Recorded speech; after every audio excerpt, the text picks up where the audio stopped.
Are your emergency supplies ready? By Cherokee Billie. Can you leave your home in a moment's notice with everything you need to keep you going for 3 days? In our everyday changing world, it is important that we take precautions and be prepared for any and all emergencies. You never know when some sort of disaster may hit, and the only way to successfully survive without problems is preparedness. We often hear about this, but we do not take action and get prepared.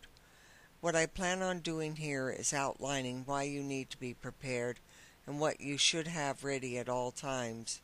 It's time to have your emergency supplies ready because you do not know what tomorrow brings. If a person or family prepares for whatever type of emergency they think could possibly affect their lives, such as tornado, hurricane, floods, fire, snowstorms, earthquakes, gas explosions, sniper attacks, terrorist attacks, they earn what is truly important in life: independence. Once you and your family are no longer dependent on others to supply heat, electric, food, water, and shelter for you and your family, you become independent. When you are independent, you lose a great deal of fear you might have.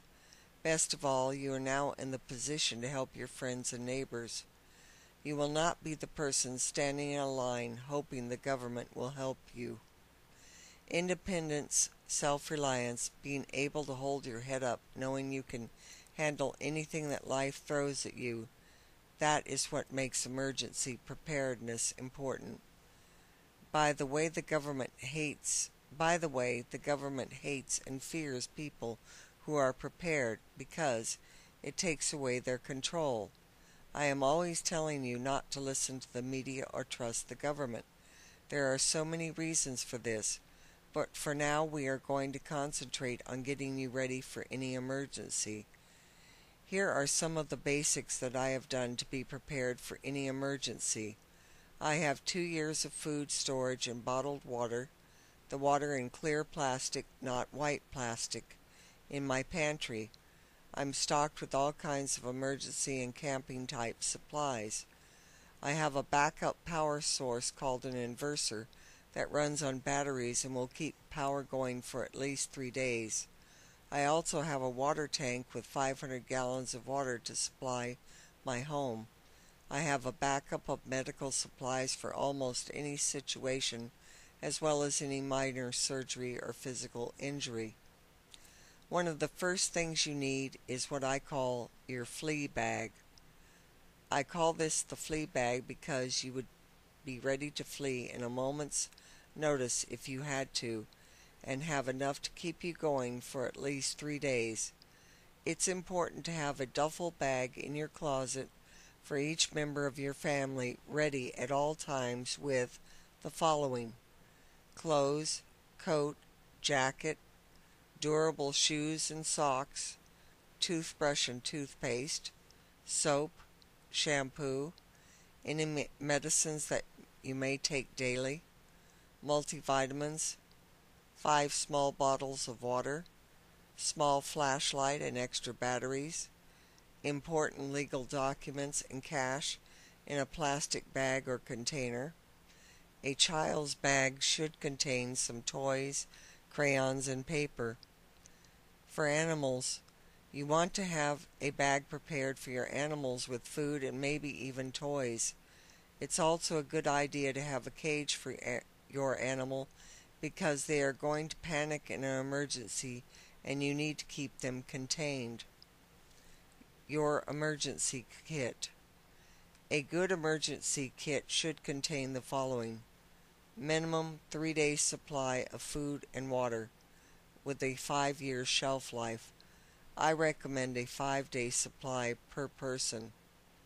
First aid kit, all-weather poncho, hygiene kit, signaling mirror, flashlight with batteries and a package of extra batteries, writing pen and pad, signaling whistle, leather, cloth, gloves, multifunction tool, waterproof document cash bag, thermal blanket.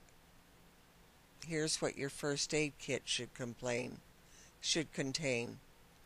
6 extra strength non-aspirin tablets, 6 ibuprofen tablets, 6 aspirin tablets, 1 antibiotic ointment tube, 10 antiseptic cleansing wipes, sting-free, 10 alcohol cleansing pads, 10 3/4 by 3-inch adhesive plastic bandages, 10 3/8 by 1/2 junior adhesive plastic bandages, 3 1.5 by 1.5 patch plastic bandage, 2 rolls of sterilized gauze, 3 butterfly wound closure, 1 package of sterilized cotton ball, 1 bottle of alcohol, 1 first aid guidebook, and a carrying case. I want you to carefully study over this list and start doing the basic things first, having your flea bag prepared. Once this is done, it is going to trigger you into more action, and you will start being more prepared as you build your emergency kit. Remember, this is going to keep you and your loved ones prepared for any emergency at all times. As a psychic medium, it is my job to see future events, and there are going to be more emergencies happening worldwide where people need to be prepared to survive on their own without assistance. When it comes to emergencies, you really are on your own, and you need to realize this and be prepared. You have seen the examples with Hurricane Katrina and the earthquake in Haiti. God willing, you never have to use these things, but it is always better to be safe than sorry. Do not delay and start making your flea bag today. This is Cherokee Billie.